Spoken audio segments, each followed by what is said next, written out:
എല്ലാ ദിവസവും അതിരാവിലെ ദൈവത്തിൻ്റെ തിരുവചനം ഭാഗ്യവചനധാരയായി നിങ്ങളിലേക്ക് ഒഴുകിയിറങ്ങുന്നു. ഭാഗ്യവചനധാര എന്ന ഈ ചാനൽ സബ്സ്ക്രൈബ് ചെയ്യാത്തവർ ഇന്ന് തന്നെ സബ്സ്ക്രൈബ് ചെയ്യുക. ഞങ്ങൾ അപ്ലോഡ് ചെയ്യുന്ന തിരുവചന സന്ദേശങ്ങൾ യഥാസമയം നിങ്ങൾക്ക് ലഭിക്കുന്നതിനായി ബെല്ലൈക്കൺ അമർത്തുക. ദൈവം നിങ്ങളെ അനുഗ്രഹിക്കട്ടെ. ത്രിയേക ദൈവത്തിന് സ്തുതി. ഏവർക്കും ക്രിസ്തു യേശുവിൽ എൻ്റെ സ്നേഹവന്ദനം. ഇന്ന് അനുഗ്രഹത്തിനായി ആളുകൾ പല വഴികളും മുട്ടുന്നു. ചിലർ മന്ത്രവാദവും ആഭിചാരവും നടത്തുന്നു. ചിലർ മനുഷ്യ ദൈവങ്ങളെ തേടി ഓടുന്നു. പല കുറുക്കു വഴികളും തേടി എങ്ങനെയോ അനുഗ്രഹ ലബ്ധിക്കായി ഓടുന്നവർ ഒടുവിൽ അഗാധ കുഴിയിൽ നിബന്ധിച്ച് ഒരിക്കലും കരകയറാൻ പറ്റാത്ത രീതിയിൽ താണുപോകുന്നു.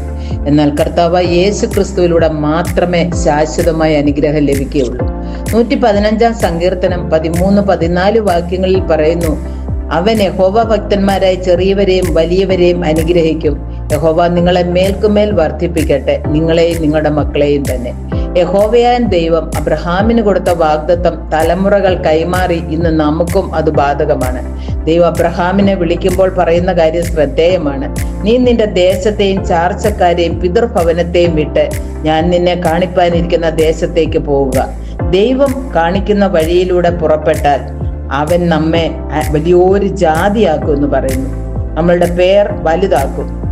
നീ ഒരു അനുഗ്രഹമായിരിക്കും. നിന്നെ അനുഗ്രഹിക്കുന്നവരെ ഞാൻ അനുഗ്രഹിക്കും, നിന്നെ ശപിക്കുന്നവരെ ഞാൻ ശപിക്കും.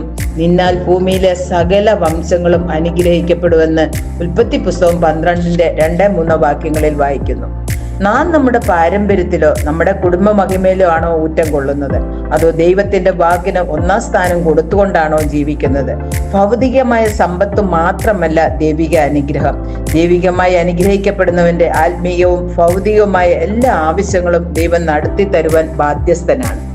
ആരാണ് അനുഗ്രഹിക്കപ്പെടുന്നത്? ഒന്നാമതായിട്ട് നീതിമാൻ അനുഗ്രഹിക്കപ്പെടും. സദൃശവാക്യം 10:6. നീതിമാന്റെ ശിരസിന്മേൽ അനുഗ്രഹങ്ങൾ വരുന്നു, എന്നാൽ ദുഷ്ടന്മാരുടെ വായ സാഹസം മൂടുന്നു. എങ്ങും അനീതി വിളയാടുന്ന ഒരു സമൂഹത്തിലാണ് നാം ജീവിക്കുന്നത്. നീതി നിമിത്തം നാം ഉപദ്രവമോ പീഡയോ സഹിച്ചാൽ നാം അനുഗ്രഹീതരാണെന്ന വചനം പറയുന്നു. 37-ാം സങ്കീർത്തനം 23-24 വാക്യങ്ങളിൽ ദാവീദ് നമ്മെ ഓർമ്മപ്പെടുത്തുന്നത്, ഒരു മനുഷ്യന്റെ വഴിയിൽ പ്രസാദം തോന്നിയാൽ യഹോവ അവന്റെ ഗമനം സ്ഥിരമാക്കുന്നു. അവൻ വീണാലും നിലംപരിച്ചാകയില്ല. യഹോവ അവനെ കൈ പിടിച്ച് താങ്ങുന്നു. ഇതിൽ പരം വേറൊരു അനുഗ്രഹം നമുക്ക് ലഭിക്കാനുണ്ടോ? രണ്ടാമതായിട്ട് വിശ്വസ്തർ അനുഗ്രഹിക്കപ്പെടും. താലന്തുകളുടെ ഉമ്മയിൽ കർത്താവ് അത് വ്യക്തമാക്കുന്നു. സദൃശവാക്യങ്ങൾ 28-20 പറയുന്നത്, വിശ്വസ്ത പുരുഷൻ അനുഗ്രഹ സമ്പൂർണൻ, ധനവാനാകേണ്ടതിന് ബന്ധപ്പെടുന്നവനോ ശിക്ഷ വരാതിരിക്കുകയില്ല. ഇന്ന് നാം പ്രവർത്തിക്കുന്ന ഏതു മേഖലയിലായാലും, ജോലിയിലോ കുടുംബത്തിലോ എവിടെയാണെങ്കിലും വിശ്വസ്തരായിരുന്നാൽ അല്പത്തിൽ വിശ്വസ്തനെ അധികത്തിന് വിചാരകനാക്കും. മൂന്നാമതായി കർത്താവിന്റെ വാക്ക് കേട്ട് അനുസരിക്കുന്നവർ അനുഗ്രഹീതരാകും. ആവർത്തന പുസ്തകം 28-2-12 വരെയുള്ള ഭാഗങ്ങളിൽ നിന്റെ ദൈവമായ യഹോവയുടെ വാക്ക് കേട്ടനുസരിച്ചാൽ നമ്മുടെ ജീവിതത്തിന്റെ എല്ലാ മേഖലയിലും അനുഗ്രഹിക്കപ്പെടും. യഹോവയുടെ വാക്കുകൾ കേൾക്കുന്നവനും കേൾപ്പിക്കുന്നവനും അനുസരിക്കുന്നവനും അനുഗ്രഹിക്കപ്പെടുമെന്ന് വെളിപാട് പുസ്തകം 1-2-3 വാക്യങ്ങളിൽ പറയുന്നു. നാലാമതായി എളിയവരെ ആദരിക്കുന്നവൻ അനുഗ്രഹിക്കപ്പെടും. അനർത്ഥ ദിവസത്തിൽ യഹോവ അവനെ വിടുവിക്കും. 41-ാം സങ്കീർത്തനം 1-ാം വാക്യം. അഞ്ചാമതായി ദേവാലയത്തിലേക്ക് സഹായം എത്തിക്കുന്നവർ അനുഗ്രഹിക്കപ്പെടും. മാലാഖി പുസ്തകം 3-10 എന്റെ ആലയത്തിൽ ആഹാരം ഉണ്ടാകേണ്ടതിന് നിങ്ങൾ ദശാംശം മുഴുവൻ ഭണ്ഡാരത്തിലേക്ക് കൊണ്ടുവരുവിൻ. സ്ഥലം പോരാതെ വണ്ണം നിങ്ങളുടെ മേൽ അനുഗ്രഹം പകരും.